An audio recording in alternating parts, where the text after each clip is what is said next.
LGBTQIA+ കമ്മ്യൂണിറ്റിയിൽ പെടുന്നു എന്ന് പറയുന്നത് ഒരു അബ്നോർമാലിറ്റി ആണോ, അല്ലെങ്കിൽ ഒരു മെൻ്റൽ ഡിസോർഡർ ആണോ? അതൊരിക്കലും ഒരു മെൻ്റൽ ഡിസോർഡർ അല്ല.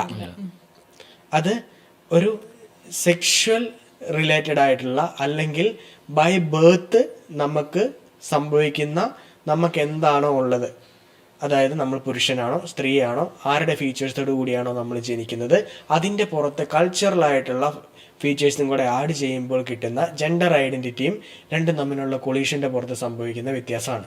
നേരത്തെ പറഞ്ഞല്ലോ നമ്മൾ ആണാണെന്ന് എങ്ങനെ മനസ്സിലാകുന്നുള്ളത്. സോ നമുക്കറിയാം അതാണ്.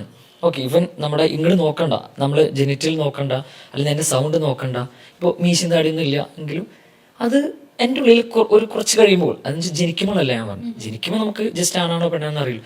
വളർന്നു വന്ന് ഈ പറഞ്ഞ കൾച്ചർ എത്തുമല്ലോ, കുറച്ച് കഴിയുമ്പോൾ ഒരു ഏജ് കഴിയുമ്പോൾ നമുക്ക് മനസ്സിലാവും നമ്മുടെ ആണാണ്. കാരണം നമ്മുടെ ബ്രെയിൻ നമ്മളോട് പറയും, ആ ബ്രെയിൻ നമ്മളോട് പറയുന്ന സംഭവമാണ് നീ ആണാണ്, നിൻ്റെ ഉള്ളത് ഒരു ആണിൻ്റെ എല്ലാ കാര്യങ്ങളും ആണ്, നീ ആണാണെന്ന് നമ്മുടെ ബ്രെയിൻ നമ്മളോട് പറയും. ആ തിരിച്ചറിവാണ് ജെൻഡർ ഐഡന്റിറ്റി. ഓക്കെ, ആ ജെൻഡർ ഐഡന്റിറ്റിയിൽ ചിലപ്പോൾ എന്താ പറയുക, നമ്മുടെ ശരീരം ആണിൻ്റെയാണ്, നമ്മുടെ ബ്രെയിൻ നമ്മളോട് പറയുന്നത് നീ ആണാണ്, ശരി ഓക്കെ ഞാൻ തിരിച്ചറിഞ്ഞു ഞാൻ ആണാണ്. എൻ്റെ ശരീരം ഇപ്പോൾ അതിലെ ശരീരം പെണ്ണാണ്, അതിലെ ബ്രെയിൻ അതിലൂടെ പറയുന്നത് അതിലെ യു ആർ എ വുമൺ എന്ന് പറഞ്ഞാൽ ഓക്കെ കറക്റ്റ്, അത് മാച്ച് ചെയ്യുന്നു.